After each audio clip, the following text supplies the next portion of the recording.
out there. Yeah, for sure. Well, man, it's great to meet you. Thank you for taking a minute out. I'm looking forward to getting in to your life as a coach and a speaker. So thank you for taking a minute out today. Of course, dude. Thank you for taking the time out of your day to sit with me and get to have that conversation. I'm Yeah, it's excited. a pleasure. Absolutely. So let's begin our conversation with one of the more momentous things that's happened in our lifetime.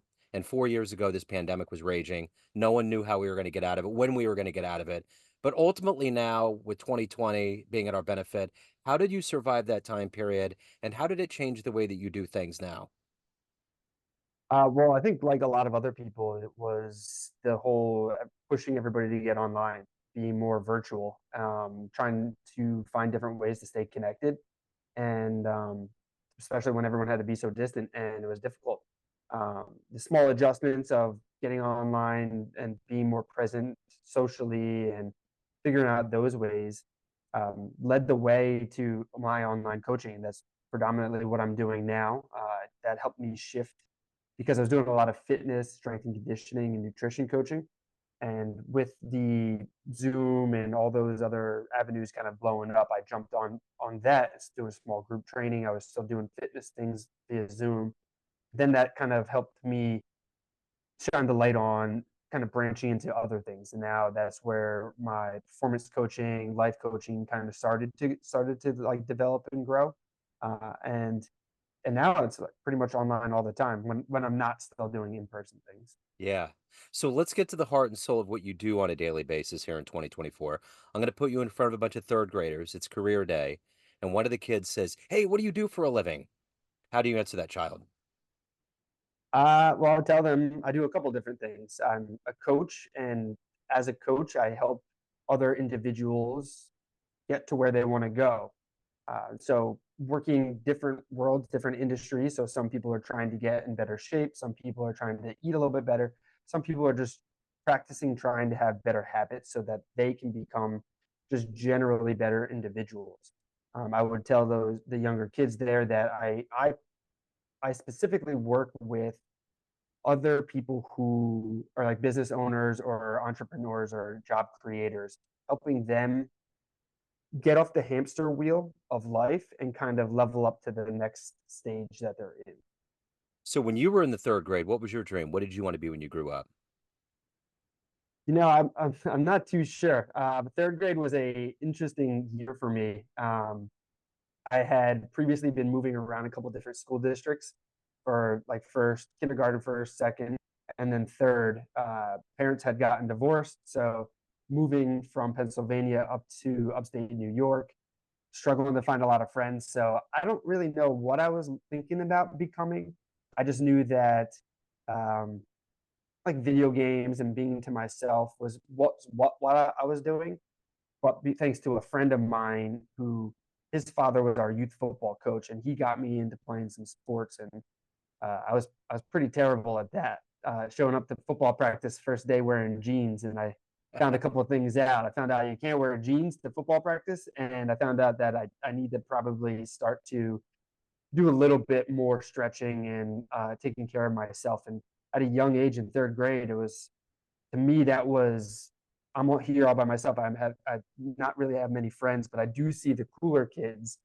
They tend to be good at sports. They're running around. They're leading the warm ups. They have all everybody's friends like numbers and everything. So I took that, internalized that, and when I went home, I continued to do my stretches. I would do some jumping jacks here and there, and try to do my push ups. And eventually, thanks to Kevin Matcham for getting food poisoning, eventually I got my chance to play, and then that kind of led into other things. So I think at that young age, I was my main focus was just connecting with other individuals, and I think it's kind of cool to now reflect on how that is part of what I do. Is I get to connect, I get to meet new people, and I get to help them work towards whatever goals that they're looking for.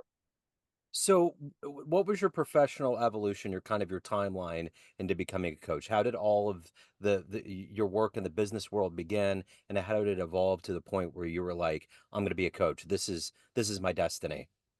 Yeah. Well, as I mentioned, parents getting divorced, life at home was a little shaky. It was not as typical as a stable family house, I guess maybe. So sports became my new family. It was my chosen family.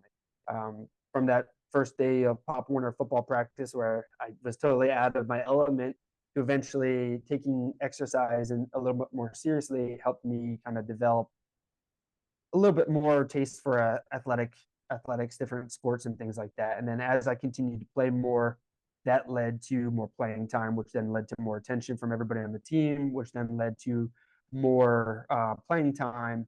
And then with that, I got invited to like more parties, birthday parties and such. And my mom always made sure that, hey, if you want to go to so and so's birthday party, you got to make sure your homework's done. You got to make sure your grades are good. So then that took me on to like the academic route, making sure my grades were always up to par. Going into undergrad, I wanted to be a phys ed teacher just because that's where I kind of started learning everything, playing sports, and figured I would be great with that. Quickly found that I didn't want to work with so many younger kids, and then I kind of got shifted majors into kinesiology, which is the study of human movement. Yeah. And from there, I didn't know exactly what I wanted to do, but being in the gym was something that always excited me. It was always interesting. I played college football for my freshman year, scored a touchdown for SUNY Cortland, which they just ended up winning a Division III national title this past season. Not I didn't score for their season, but Yeah. like years ago when I played. Sure. Then I retired and shifted over to rugby. Played with them for a while, and I've always found myself in a leadership kind of role with the captain as a captain. And when I made it to rugby, I was named captain from the team only after like a season of playing, which was crazy because I didn't fully understand the game yet. But I was still like, hey, I lead by example. This is how I kind of do things, and it was good enough to help us get to a state championship, which was exciting. And then we went on to play for nationals, and we ended up losing by 1 point. We lost 19-18. So Wow. long-winded way of saying that sports really was what brought me to everything, kind of dictated my life. And then after undergrad, I was kind of left no more competitive teams. Recreation's fun, but not really pushing towards that big goal. Yeah. And then that's how I found myself in grad school studying exercise science, concentration and performance enhancement and injury prevention. And that opened the door of working in collegiate or private sector as a strength and conditioning specialist. Um, from there is working with a lot of like D1 bound athletes, ex-professional athletes, um, high school kids looking to get to the next level. And that was just the kind of where I was at for many years into COVID and then a little bit after COVID. And I had quickly built my book up of in the private sector is a little bit more like the first taste of entrepreneurship because you get control of your schedule, you get to choose how many sessions you want to do per day, per week, so sort of thing. But I had built up to 10 to 12-hour days, 7 days a week for about 3 years. And coaching, strength and conditioning, a little bit of nutrition. And as I was doing that, my life just got consumed with just filling my schedule to the point where the relationship that I was in with this woman had deteriorated. We ended up breaking up. I was missing out on key events with all my friends, birthday parties, babies, weddings, things like that. And then ultimately end up losing my father too to pancreatic cancer. Wow. And I'd chosen to fill my schedule so much so that instead of spending those last time with him, I was busy trying to fill that schedule. And then even after he had passed, I just went right back into it. And about a year or so after he had passed, it was like a Friday evening. It was a holiday weekend. Everyone was traveling. And I was just sitting in my apartment by myself, just like scrolling through my phone for anybody who was around, like any clients that were not traveling, like who can I get in? Who can I get in? Because that full schedule had become the distraction from what my life had actually became. And then when that was denied, that allowed a little bit of time for reflection. And then that's when I was like, geez, my Friday nights now are totally different from where they were before. I don't even recognize who I am anymore. This is crazy. I'm alone in isolation by myself. I'm out of shape. I'm supposed to be the epitome of health and fitness as a strength and conditioning coach, but I'm out of shape and totally mind fog. Everything is wrong place. So that's where I was like, I need to take a step back and analyze what I'm doing. That's where my new coaching kind of bloomed, because I didn't want to just be in the gym forever. I want to make sure that I'm helping others who are kind of in my position prevent getting caught and getting consumed by this work hustle kind of life. So that's where I'm kind of at, and that's kind of my whole evolution. Sorry if that was a long-winded No, no, no. I response. appreciate. No, no, no. I totally appreciate it. And I'm a sports fan too. And I think about when I see these guys, especially in baseball, we're hitting the stretch run right now, and I'm like, man, how do these guys stay healthy? Because we've also had the other side of it where we have, like Mike Trout's been getting injured last 2 or 3, 4 years. There's other players that are getting injured. And I wonder how they do that. And it's like I didn't realize there was a specific faction of learning how all of this plays into injury prevention, and that's fascinating. You know because it's huge, because these guys grind their bodies down and then they get to playoff time, and it's like, how do they do it? And half of the guys are gone when they get to playoff time. Like, we went to Oklahoma City last year to see a Bucks game, and Giannis wasn't playing, Lillard was injured. It's like, you work this whole time to hoist a trophy over your head, and you beat your body up to a point where you can't even do it Yeah. you know Well, have you heard of the what the real acronym for the NFL is? Not what's for that? long. What is it? Not for long. Not for long. That's true. Especially with the NFL. And, I think about that season the Chiefs won their first Super Bowl, I think in 19. I don't know if you remember the game, but they were in Denver and Mahomes reload, like, his kneecap went sideways. And we Mhm. all as fans were like, "Oh no." And a trainer ran out and popped it back in. And I went to that parade that year. And I don't know why that guy wasn't up on that podium holding that trophy up, because he was the only reason why Mahomes' leg was saved and the whole thing. So I think about the job that all of these physicians and all of these people that are on the sideline that are watching this, the role they play in keeping these people healthy, and what we never know about. Mhm. Yeah, no, yeah, there's a lot. There's a lot that I'm sure that goes on that just goes over us because don't get as much credit, but huge part, huge Yeah, contributing factor. absolutely. So let me ask you this. Who's been a hero for you? Who's been your inspiration in your life? For most of my life, it's been my dad, because as I mentioned before, he was diagnosed with pancreatic cancer, and it came on pretty quick. And he was always just a super fun, lighthearted guy. Always have friends over, good music, great food, and just really, really a just good soul. And he just always was. He didn't mind work, but he worked. He tolerated it, and he just kind of like push, push, push, push. And he had opportunities to take a retirement package and kind of and retire early, but he kind of kept pushing, pushing, pushing because that's just who he was. He was like, I want to try to hopefully set things up for me and for my sister.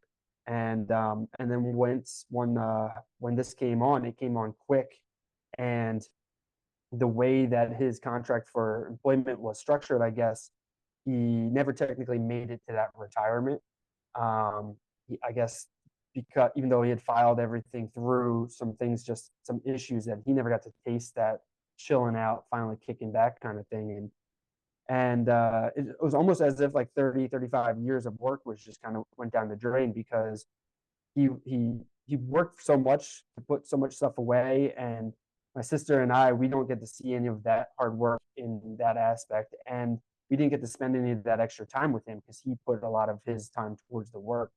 And it's a hero in my eyes because he was doing a lot for me and my sister, but then also for a lot of other people too. Always making sure that people were smiling, having fun, taking care of themselves, and he pushed other people ahead of him. And so I hope I can be something like that. So if you could meet one athlete alive right now that you admire, you look up to, spend some time, ask some questions, figure out how they train, what they do, who would that athlete be? Any athlete, Any athlete alive. I think, I think I would. I think I would like to just hang out with Deion Sanders.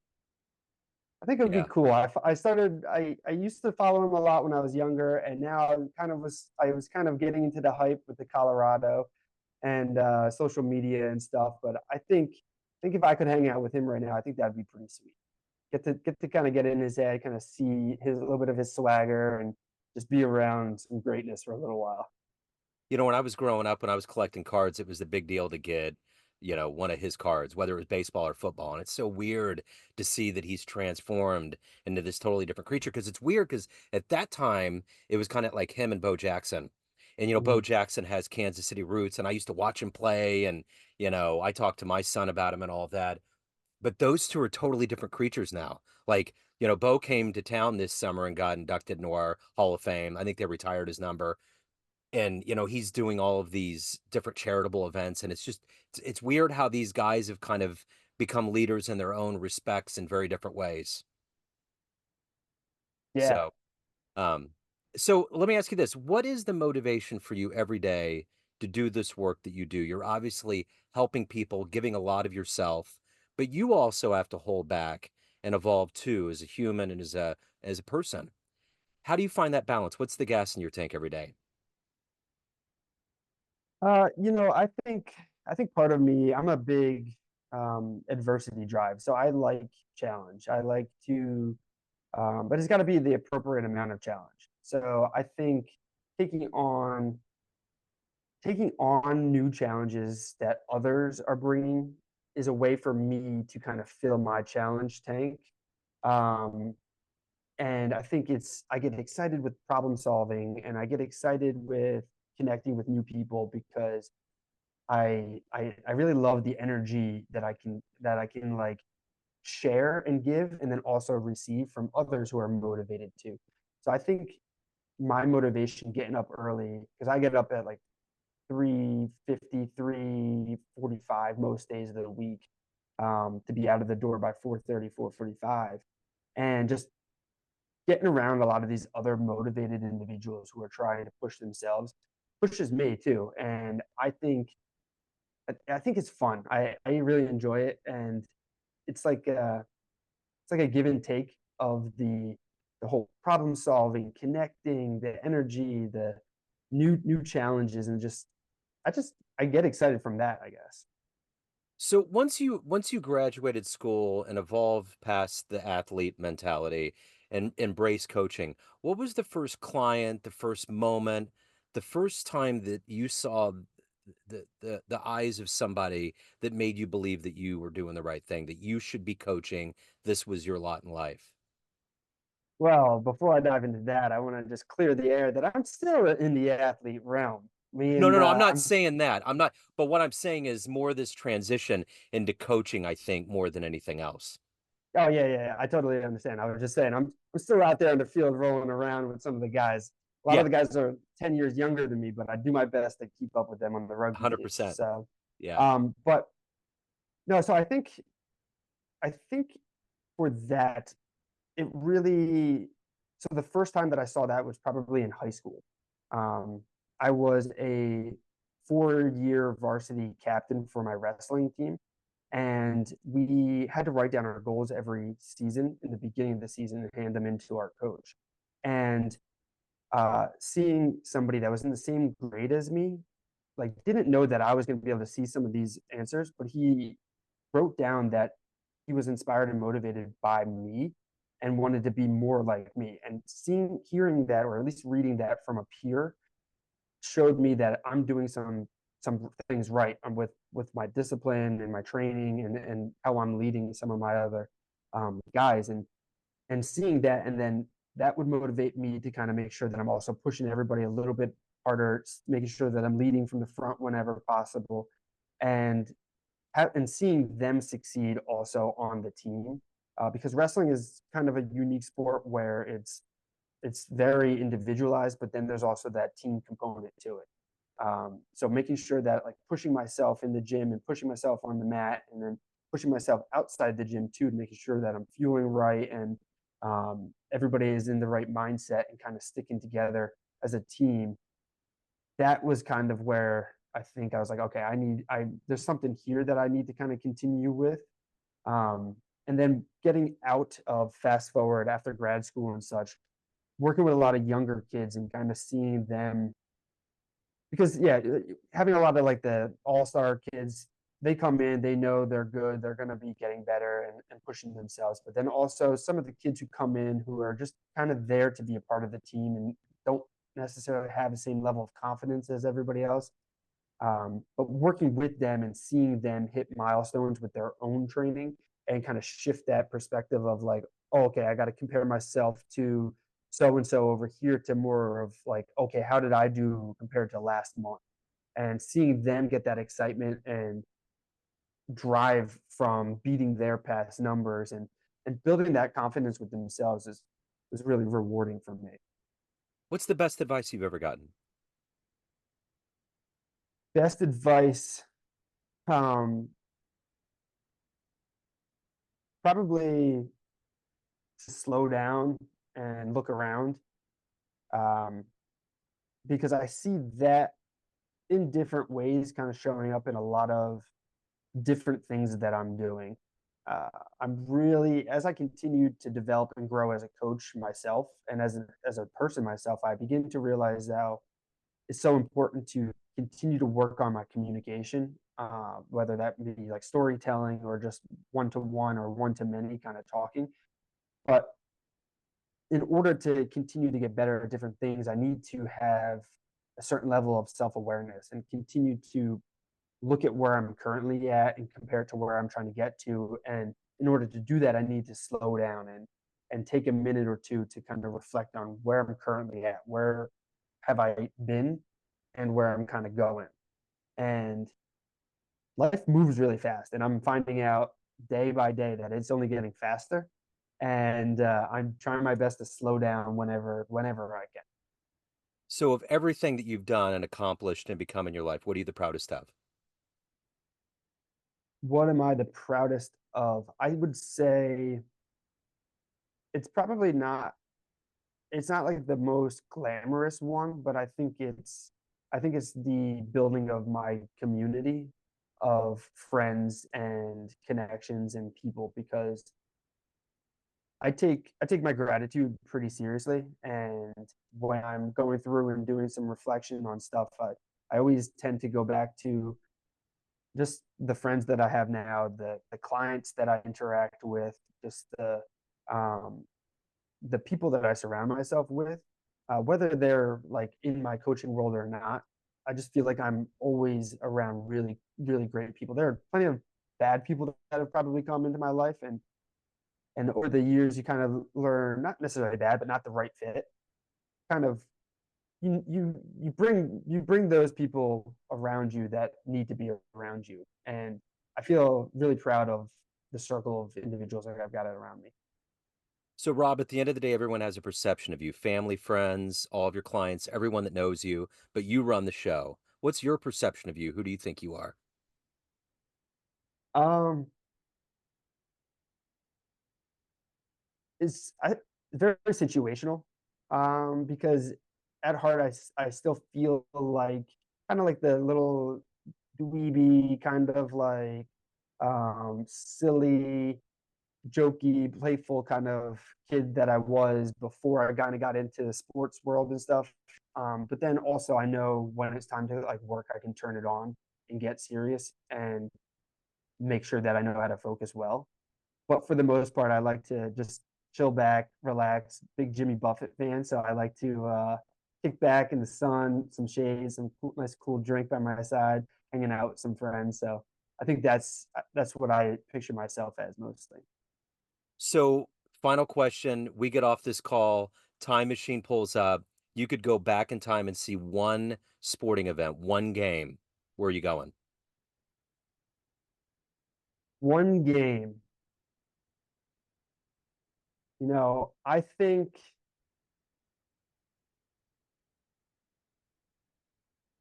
that's a good question. Actually, I've never thought about that one before. I Yeah. think what I would do is any time in the world, I think I would. This might be a little off, but I would think I would go back to like the gladiator days Yeah. ancient Rome and kind of check some of that action out, because I feel like that would be a lot of different things. I feel like I would experience a lot of different emotions, and it would just be, I think it would just be really wild to see something like that. Oh, yeah. Yeah, that would be mind-blowing for sure. So if anyone wants to reach out, hire you, learn more about you, anything, any of the good business, where do they go? Easiest place to find me would be on social media, mostly Instagram and LinkedIn. Just that my name, Rob Tracy. Um, but yeah, that's the best place is there. Check out my podcast. It's an easy place to kind of tune in and hear more about myself and a lot of different guests that I have on. That's Surviving the Side Hustle. Um, and yeah, social media and podcast, probably the best places to get connected. Excellent. Rob, thank you, sir. Thank you for your story. Thank you for your time. Keep doing the wonderful work, man. Hey, thank you so much, Joe. I'll talk to you soon. Thank you.